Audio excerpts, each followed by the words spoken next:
We are about to watch the playground sequence in Toy Story 4. This is a really pivotal part of a film when, in toy mode, Woody and Bo see each other for the first time. We knew when we saw the first boards that this was a pivotal moment in the movie and that it did have to feel really special when Bo and Woody are reunited for the first time. She's a new Bo. She's seen things. She's been through hard times. Since one of the biggest rules in the Toy Story universe is they can't act alive when humans might see them, from a sets and design and character standpoint, story standpoint, we're always looking for ways for them to be able to be themselves, to be alive, and remain hidden. And when we watch things like this, it's easy to take a lot of this for granted, but every single element that you're seeing on the frame here is created by someone. We built the playground in pieces that could be easily moved around by the camera team and by animation so that the audience would always feel like Woody was hidden. We can never forget that they're toys, and they should never be little people just running around. So the toy dump truck here was very deliberately chosen so that you could hide in it. And then when the school bus pops up, he immediately runs for a bench. And that bench wasn't there at first, but animation said, hey, we need something for him to be able to get back to the sandbox. Did you see him? How many are there? Whoa, whoa! I love that we got to incorporate these two toys. They were loosely inspired by toys I played with growing up, a Sky Dancer and another toy I remember that was like a cupcake. Probably my favorite new toy in the whole movie is the shark. Him rowing up the slide kills me every time. Just his expression, especially in the boards, it was just like, he's so happy.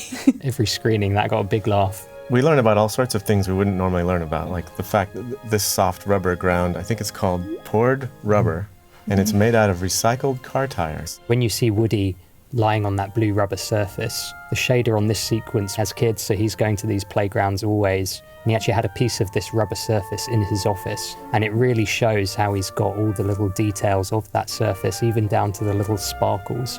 Okay, so Michael Yates boarded this awesome scene right here, and it's this great reveal of Bo because you're on the kid's feet and then she picks him up and you're in Woody's shoes when you finally reveal Bo.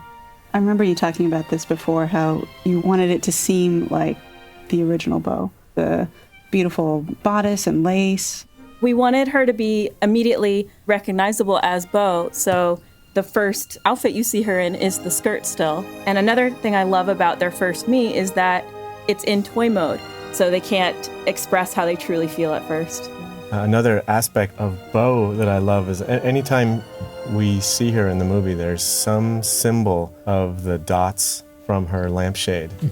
And in this moment, it has to do with the tiny little shadows and dots of pinpricks of light in the trees. And there's just a tiny little bit of dust in the air that's out of focus. And those circles that are formed out of focus are called bokeh or bokeh, or depending on who's saying it.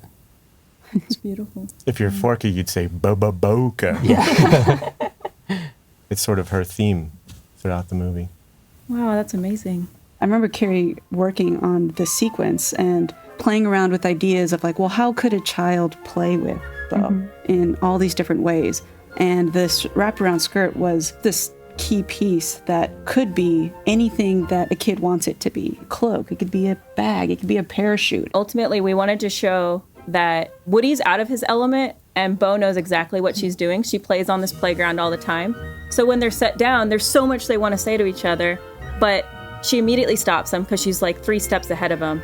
She grabs the Frisbee and she takes off. So she knows like the perfect tool to use, just utilizing anything around her to get out of there and get into a more secluded area. In her original lamp mode, the crook was this prop. It wasn't as important to her movement, but now that she's in the real world and on the go, this crook had to become this extension of her body. And I loved hearing from animation about how they were taking reference from throwing spears or looking into martial arts that helped influence how Bo would move with this as an extension of her arm. When they tumble down, I love it because there's this awkwardness and excitement between the two of them. Something he doesn't know about her yet is she's figured out this really smart way of getting around, and it's with this very strange thing that we call a skunkmobile. Skunk! Skunk! Watch out!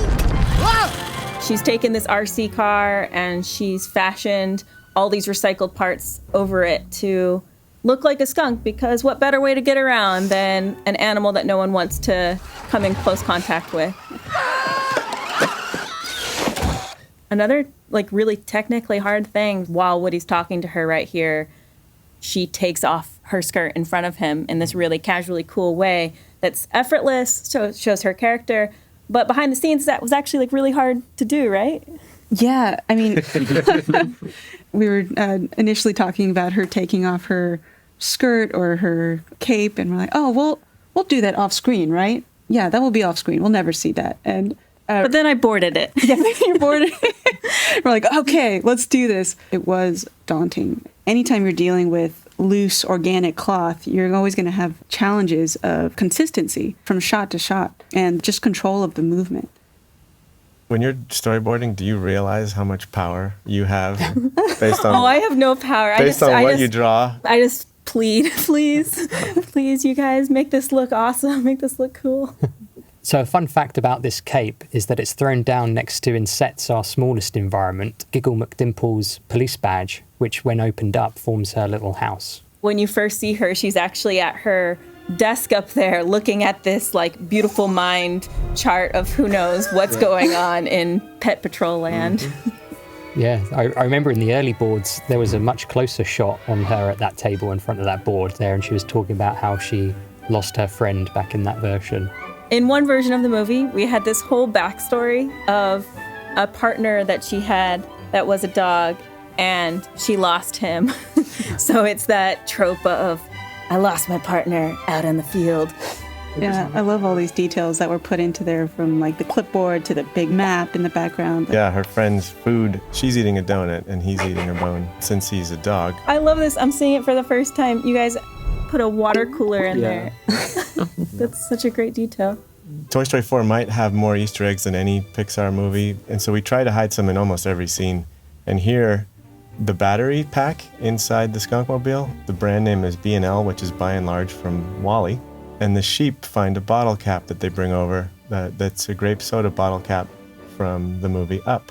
Nice. Oh yeah, Combat Carl's getting played with.